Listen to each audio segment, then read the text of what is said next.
আসসালামু আলাইকুম। সুপ্রিয় ১৮তম পরীক্ষার্থীবৃন্দ, আজ আমরা একটা গুরুত্বপূর্ণ বিষয় নিয়ে আপনাদের কাছে এসেছি, যেটি বিশেষ এবং যেটি খুবই গুরুত্বপূর্ণ, আপনাদের জানা প্রয়োজন। যেটা জানলে আপনাদের রিটেন প্রিপারেশন অনেক সহজ হবে এবং পরবর্তীকালে যে কতজন প্রার্থী এখান থেকে উত্তীর্ণ হতে পারবে একটি ধারণা পাবেন এবং আপনাদের রিটেন পরীক্ষার কখন শুরু হবে সে সম্পর্কেও কিছু তথ্য দেওয়ার চেষ্টা করব।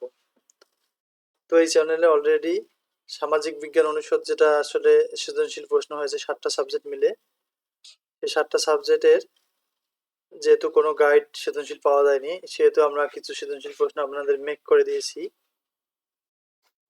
যেগুলো খুবই গুরুত্বপূর্ণ। চাইলে আপনারা দেখে আসতে পারেন। এই চ্যানেলে অলরেডি 7টা ইউনিটের প্রশ্ন এবং অ্যান্সার আপলোড দেওয়া হয়েছে। সো কথা না বাড়িয়ে চলুন আমরা শুরু করি। Let's get started. এগুলো তথ্য দেওয়ার পরেও আপনারা কিছু কিছু ব্যাড কমেন্ট করেন, যেগুলো মেনে নেওয়ার মতো নয়। আমরা এত কষ্ট করে এই তথ্যগুলো কালেক্ট করে আপনাদের কাছে শেয়ার করি, তারপরে আপনারা যদি ব্যাড কমেন্ট করেন তাহলে আপনারা ভিডিও স্কিপ করে দিতে পারেন।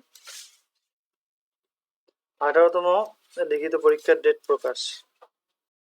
18তম থেকে কতজন প্রার্থীর জব হবে? স্কুল পর্যায়ে কতজন উত্তীর্ণ হয়েছে? স্কুল 2 পর্যায়ে কতজন প্রার্থী উত্তীর্ণ হয়েছে? কলেজ পর্যায়ে কতজন প্রার্থী উত্তীর্ণ হয়েছে? আপনাদের প্রিলি পরীক্ষায় লিখিত পরীক্ষা কখন অনুষ্ঠিত হবে?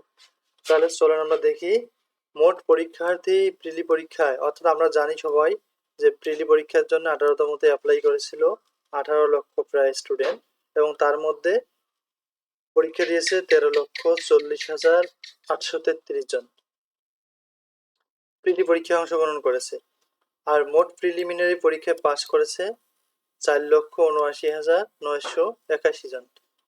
এটি মোট পাশ করেছে। স্কুল, কলেজ এবং স্কুল 2 পর্যায় মিলে পাশ করেছে 4,79,981 জন। অনেকজনে জিজ্ঞেস করে স্কুল থেকে কতজন পাশ করেছে, স্কুল 2 থেকে কতজন পাশ করেছে এবং কলেজ পর্যায়ে কতজন পাশ করেছে।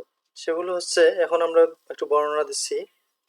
স্কুল পর্যায়ে উত্তীর্ণ হয় 2,21,652 জন, আর স্কুল 2 পর্যায়ে উত্তীর্ণ হয় 29,516 জন।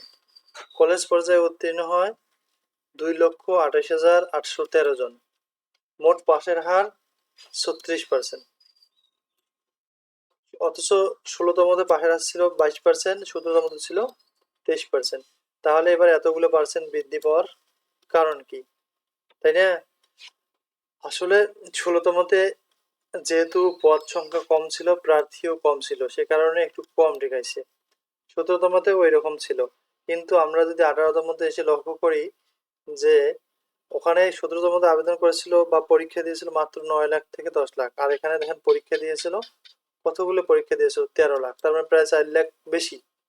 তাহলে তো পাশ করাবে বেশি। আর পাশের হার এত হওয়ার প্রধান কারণ হচ্ছে 18তমতে পর্যাপ্ত সিট থাকবে। প্রায় 1,20,30,000 থেকে 1.5 লক্ষর মতো পোস্ট ফাঁকা থাকবে। এই পোস্ট ফাঁকাগুলো তো পূরণ করতে হবে এবং সেখানে অনেক প্রার্থী টিকানোর সম্ভাবনা রয়েছে রিটেনে। আর আপনারা জানেন যে রিটেন পাস করলেই কিন্তু ভাইভাতে তেমন আর ফেল করাই নেই, শতকরা 1জন থেকে 2জন ভাইভাতে চলে যায়, তার মানে 99% বলা চলে পাস। তবুও তারা, যে 2-1জন ফেল করে, তারা জানেন তা পরীক্ষা অনুপস্থিতি, অথবা অন্য কোথাও জব করতেছে, অথবা কাগজে প্রবলেম থাকতেও পারে, এরকম। তাহলে চলুন আমরা একটু আলোচনা করি যে স্কুল পর্যায়ে যে 2,21,652 জন টিকলো, এর মধ্যে কত পার্সেন্ট রিটেনে টিকতে পারে। আমরা জানি যে এর মধ্যে 2 লক্ষর মধ্যে প্রায় 20-30,000, 40,000 তো পরীক্ষা দেবেই না। তাহলে কতগুলো তাহলে কমে যায়? প্রায় 2 লক্ষ। তাহলে 2 লক্ষর মধ্যে টিকতে পারে কতজন?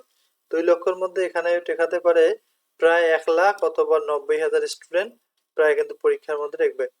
90,000 স্টুডেন্ট আশা করা যায় টেকাবে। তাহলে 90,000 যদি টেকে, তাহলে দেখেন প্রায় 50% এর মতো রিটেনে উত্তীর্ণ হওয়ার সম্ভাবনা রয়েছে। আমরা আশাবাদী যে 50% অথবা 40% এর মধ্যে কিন্তু টেকাবে। তার মধ্যে প্রত্যেকবার যদি 35% টেকাইছে, এবার 40% টেকাবে।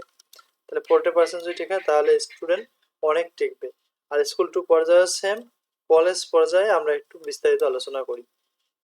আপনারা ব্যাড কমেন্ট করবেন না, আপনারা নিজে নিজে রিয়েলাইজ করবেন। এগুলো আসলে অনেকগুলো নিবন্ধনের অভিজ্ঞতার আলোকে আপনাদের কাছে শেয়ার করা আছে। বিভিন্ন তথ্য উপাত্ত কালেক্ট করার পর আপনাদের কাছে তথ্য উপস্থাপন করা হয়েছে।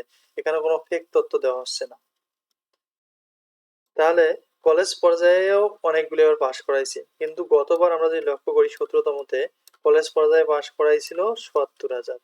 আমি আবার বলতেছি, কলেজ পর্যায়ে পাশ করাইছিল ৭৪,০০০, আর স্কুল পর্যায়ে পাশ করেছিল কতবার? ৬৮,০০০। তাহলে লক্ষ্য করেন যে স্কুল পর্যায়ে পাশ করাইছিল ৬৮,০০০। ৬৮,০০০-এর মধ্যে ফাইনালি ভাবে অর্থাৎ রিটেনে পাশ করাইছে ২৩,০০০। রিটেনে পাশ করেছে, আপনারা হিসেবগুলো ভালো করে দেখেন। রিটেনে পাশ করেছে ২৩,০০০ আমরা পাইলাম এখানে, আর কলেজ পর্যায়ে ৭০,০০০। এগেইন বলা হচ্ছে স্কুল পর্যায়ে রিটেনে পাশ করেছে ২৩,০০০ কতজনের মধ্যে? ৬৮,০০০-এর মধ্যে। আর কলেজ পর্যায়ে ৭০,০০০ রিটেন পরীক্ষা দিয়েছে, অর্থাৎ প্রিলিতে পাশ করেছিল ৭০,০০০, রিটেন দিয়েছে ৭০,০০০, আর ৭০,০০০-এর মধ্যে পাশ করেছে কলেজ পর্যায়ে ৫,০০০। এখন অনেকজনে বলতে পারেন যে মাত্র ৫,০০০, এটা কি কোন সাবজেক্ট মিলে ৫,০০০? আসলে কলেজের সাবজেক্টগুলো রয়েছে, সকল সাবজেক্ট মিলে মাত্র ৫,০০০ স্টুডেন্ট গেছে। বাংলা, অঙ্ক, ইংলিশ, সমাজবিজ্ঞান, ভূগোল, অর্থনীতি যে সাবজেক্টে হোক পাশ করাইছে মাত্র ৫,০০০। তাহলে স্কুলে দেখেন প্রায় 40-50% স্কুলে কিন্তু ঠিক আছে। তার মানে এবারে স্কুলে অত পার্সেন্ট ঠেকাবে, কিন্তু কলেজ পর্যায়ে 13-14% বা 10% এরকম ঠেকাতে পারে। সুতরাং কলেজটা একটু হার্ড ট্রাই করতে হবে। কলেজের রিটেনে পাশ করতে গেলে কঠোর পরিশ্রম করতে হবে, কঠোর পরিশ্রম ছাড়া কলেজে পাশ করা অসম্ভব। তাহলে কলেজ পর্যায়ে আমরা এটা দেখলাম 17তম আলোকে যে ৭০,০০০ রিটেন দিয়েছিল আর পাশ করেছিল ৫,০০০। তাহলে এখান থেকে আপনারা একটা আইডিয়া নেন যে 2 লক্ষ যে ঠেকাইছে 2,28,000, তাহলে এখান থেকে মনে করেন যে হাইয়েস্ট 30,000 প্রার্থী কিন্তু ঠেকাতে পারে রিটেনে। তাহলে কলেজটা একটু হার্ড আছে। এরপরে লক্ষ্য করেন স্কুল পর্যায়ে রিটেনে পাশ করেছে ৬৭,০০০ প্রার্থী রিটেন পাশ করেছে। এটা হচ্ছে আমাদের 17তম আলোকে। আর পরীক্ষা দেয় এর মধ্যে, অর্থাৎ পরীক্ষা না, এখানে হবে ফাইনালি ভাবে পাশ করে ২৩,০০০ রিটেনে। তাহলে স্কুল পর্যায়ে রিটেন পরীক্ষা দেয় ৬৭,০০০, পাশ করে ২৩,০০০, এটা আমরা আগেই বলেছি অলরেডি। আর কলেজ পর্যায়ে রিটেন পরীক্ষা দেয় ৭০,০০০, পাশ করে মাত্র ৫,০০০। 18তম লিখিত পরীক্ষা অনুষ্ঠিত হবে কখন? এটি হবে জুলাই মাসের মাঝামাঝি বা শেষ সপ্তাহে। তবে আপনাদের একটা টার্গেট নিতে হবে, জুলাই মাসের প্রথম সপ্তাহে আপনাদের রিটেন পরীক্ষা অনুষ্ঠিত হবে। এর টার্গেটে আপনাদের রিটেন প্রিপারেশন নিতে হবে। যদি নিতে পারেন তাহলে আপনাদের প্রিপারেশনটা অনেক ভালো হবে। তাহলে রিটেনের মাঝামাঝি বলতে প্রথম সপ্তাহে হতে পারে আমরা বলতেছি, কিন্তু আসলে পরীক্ষা হবে রিটেনের মাঝামাঝি অথবা শেষে। জুলাই মাসের শেষে বা মাঝামাঝি সময়ে আপনাদের রিটেন পরীক্ষা অনুষ্ঠিত হবে। তাহলে এরকম তথ্য এবং আপডেট কিছু তথ্য পেতে অবশ্যই সাবস্ক্রাইব করবেন, ভালো লাগলে শেয়ার করবেন। আর কোনো কিছু যদি জানার থেকে যে রিলেটেড আপনারা ভিডিও তৈরি করেন তাহলে অবশ্যই কমেন্ট করবেন। So thank you for watching, see you.